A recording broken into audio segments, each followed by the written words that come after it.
नमस्कार विद्यार्थी मित्रांनो, या व्हिडिओमध्ये आपण बघणार आहोत की बोटांनी कसं मोजायचं। ठीक आहे, तर आपल्याकडे समजा अशी एक पेन्सिल आहे आणि आपल्याला हिला मोजायचं आहे आणि आपल्याकडे ना मोजण्यासाठी कुठलीही पट्टी नाही आहे। तर आपण या पेन्सिलला कशा प्रकारे मोजू शकतो बरं? तर तुम्ही म्हणाल की एका हाताच्या वितीने आपण मोजू शकतो।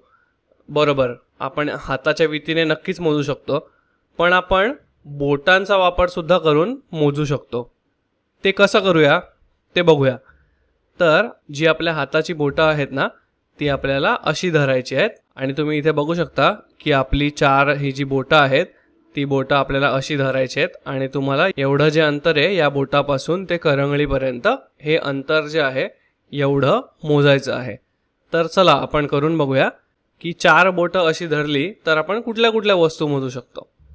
तर समजा मी मोजत आहे ही पेन्सिल, तर पेन्सिलच्या पुढे मी आपली बोटं अशी ठेवतो। तर 1 आणि त्याच्यानंतर 2 आणि त्याच्यानंतर 3। आता तुम्ही बघू शकता की इथे एकूण किती बोटं झाली, तर या हाताची 4 बोटं झाली, त्याच्यानंतर या हाताची 4 बोटं झाली आणि त्यापुढे या हाताची 4 बोटं झाली, म्हणजे एकूण 3 हातांच्या बोटांइतकं लांब ही पेन्सिलीचं माप आपल्याला मिळालं। आणि आपण अशा कुठल्या कुठल्या वस्तू बोटांच्या लांबीने मोजू शकतो बरं? तर आपण लहान वस्तू जसं की खेळणी किंवा चमचा किंवा पेन्सिल किंवा रंगीत खडू अशा प्रकारच्या ज्या वस्तू आहेत त्या आपण बोटांच्या लांबीने मोजू शकतो।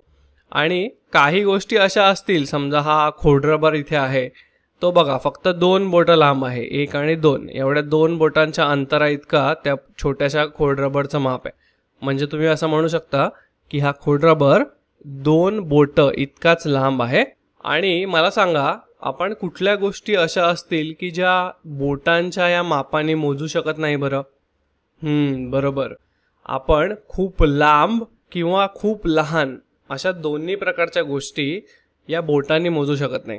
म्हणजे आपण उदाहरण बघू की समजा आपल्याकडे असा मोठा टेबल आहे आणि हा टेबलाला आपल्याला मोजायचं आहे, तर तुम्ही या टेबलाला हाताच्या वितीने मोजाल। म्हणजे हाताचे वीत म्हणजे काय, तर आपल्या अंगठ्यापासून करंगळीपर्यंतचं पूर्ण ताणलेल्या हाताचं अंतर, तर त्याच्याने तुम्ही हाताच्या वितींनी इथे मोजू शकता। पण बोटांनी मोजायला ह्याला खूपच वेळ लागेल आणि हे भरपूर मोठं अंतर बनून जाईल। त्यामुळे आपण खूप लांब वस्तू अशा बोटांनी मोजू शकत नाही।